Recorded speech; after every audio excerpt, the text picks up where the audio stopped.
Should you fully manage or self-manage your buy-to-let properties? This is the question that many new and sometimes experienced property investors face. Yet this decision is often made last minute and without knowing all of the options available. So in this video, I want to quickly cover the 3 main types of property management. Yes, I said 3, not just 2. And then I will go into sharing one of my recent decisions and experiences with one of my own properties. So to quickly kick us off, here are the 3 different types of property management. Number 1, we have self-management. This one is like it says on the tin. You do all of the management, the arranging of maintenance work, talking to trades, etc., and you do it all of yourself. Number 2, we have part management. Hopefully it's fairly obvious, but this service is part of the management of your property. This part management is usually based around the collection of rent, rent arrears, monthly statements, and contract renewals.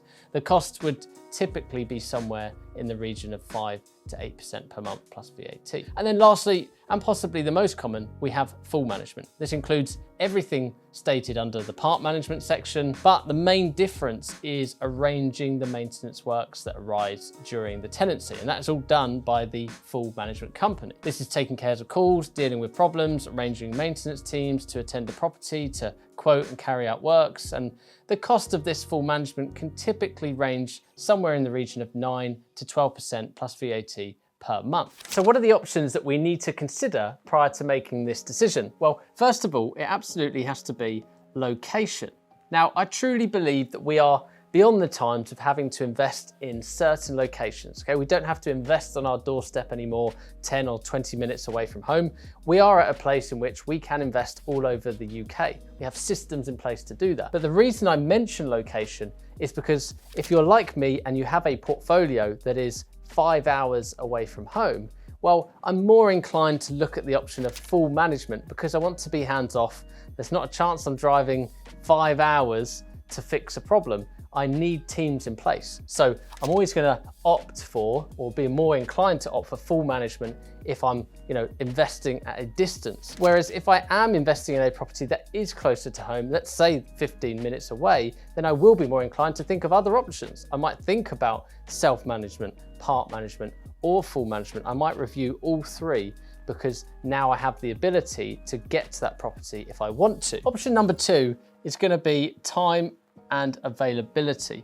You see, we can't go saying that we're going to self-manage this property if we have incredibly intensive workloads, if we travel a lot with our work, and if we don't have the time and availability to be able to hop onto a problem if that arises, in which case I might go down the route of full management if I'm a very busy person. However, on the flip side, if I'm not that busy, if I do have free time and I live locally and I want to get more from the property, well, I'm more likely to self-manage it. And last but not least is your network. Now, when I talk about network here, I'm not talking about how many property investors do you know, I'm talking about how many tradespeople are in your network. Because if you're going to self-manage this property, you're going to need to have good access to good local trades that know you, they trust you, and they like you so that they can come in at the drop of a hat and help you fix a problem. Because if you have a leak, if you have something that needs resolving, then you need to have a good network of people to be able to come around quickly to resolve that problem. And if you don't have a good network, again, you might think about full management. So now that you know the different levels of service and now you know how to start to make that decision, I wanted to actually share with you one of my own personal experiences. As the majority of my portfolio is based in the Northwest, approximately 5 hours away from home, I opt for the route of full management so that I am only really involved with signing off maintenance issues that arise every now and then. Everything else is taken care of. However, a recent property that I have purchased, a 1-bedroom flat here in Sussex, just up the road, is within just 15 minutes drive of where I currently live. It will rent for a higher amount per month than most of my other properties. And when getting letting agents out to quote for the property, wow, was I surprised just how much the fees have increased in recent years. You see, the other day, I had a couple of letting agents come out and value the property, and it's come back at around £950 per month. Great, I was happy with that. I had in my head that anything above 900 would be a great achievement, and I really tried my best when refurbishing this property to think about the end user that would rent it. But here is where it all started to go wrong.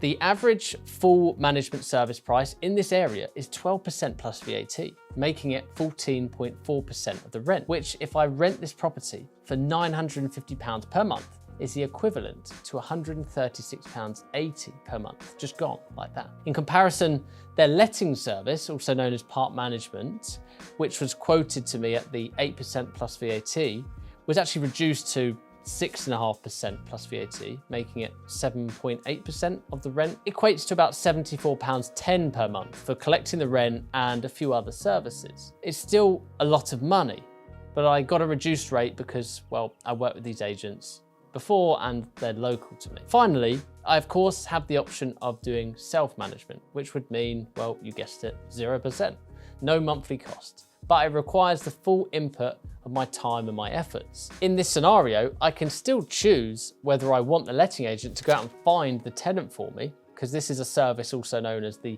tenant find service, where they just do the viewings, and then I take over the management once they move in. Or I can literally do everything if I wanted to. Do the viewings, meet people, start doing their referencing, so on and so forth. So which one do you think I've chosen to go with? Now, if you've watched me for any amount of time, I'm sure you know that I'm not about to go rogue and entirely manage this one myself, as I don't want to be dealing with viewings. I don't want to do referencing. I don't want to lodge a deposit. I don't want to be setting up standing orders for rent, etc., etc. You get the picture. You can refer to other videos where I talk about this, but I believe any of these tasks would take away from my main focus, from growing my business, Property X. And therefore, I would be causing myself a distraction and even bigger opportunity cost if I was to take on everything. However, I'm also very unwilling to give up almost £137 of my £950 per month, especially when I believe this flat should be low in maintenance. Should being the critical word there. So I have chosen, for the first time ever, to explore the route of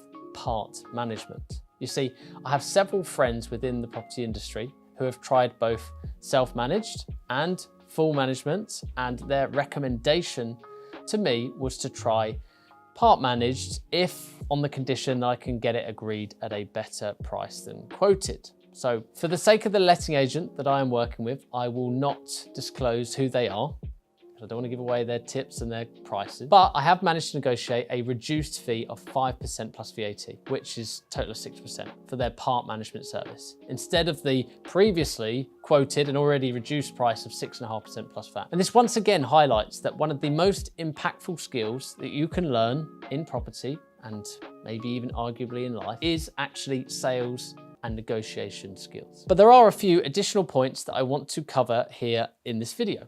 Firstly, what am I going to do if maintenance comes up on this property? Well, not that he knows yet, but my dad is local and he's on hand to assist me with any immediate maintenance issues that occur with this property. Yes, he will be paid for his time. And in fact, during this refurbishment of this property, I have been paying my dad 2 days per week, which is very rewarding. And he's been helping out with the labor. And he's been a massive part of getting this flat finished. So this is a great solution for potential maintenance, and dare I say it, for a fraction of the price that a regular tradesperson would be able to complete the works for. Secondly, I am arguably now going to lose, or should I actually say pay, in the region of £57 per month for a part management service. This management service includes management of the monthly rent coming in, monthly and annual statements, rent arrears management, tenant check-ins and the checkouts, rent reviews, contract renewals, legal support, deposit registration, and keeping up with legislation. So I'm arguably going to lose in the region of £57 per month, but there is still a reasonable amount of services on offer for that amount of money. You see, I believe there is a massive misconception within the property investing industry. And again, I'm open to hearing your thoughts on this one in the comments. But quite regularly, I hear that letting agents don't do anything for the money. And I disagree. The reality is that there are some good ones, there are some very bad ones too. But overall, the cost of doing business is high. And they are actually doing a lot of work for £80 or £100 per month. You see, there's the paperwork, there's collecting rent, inbound calls, maintenance issues, dealing with distressed tenants, dealing with landlords for that fact, and arranging maintenance work, providing a 24/7 call line for issues. And it literally takes hundreds or sometimes even thousands of clients to actually make this a profitable business model. So I would disagree that they don't do anything for the money, but I would agree if people wanted to negotiate on the price. As in life, you have to put your business and your investments first. So to flip-flop on that point, I'm also saying make sure that you try and negotiate if you feel the price is too high.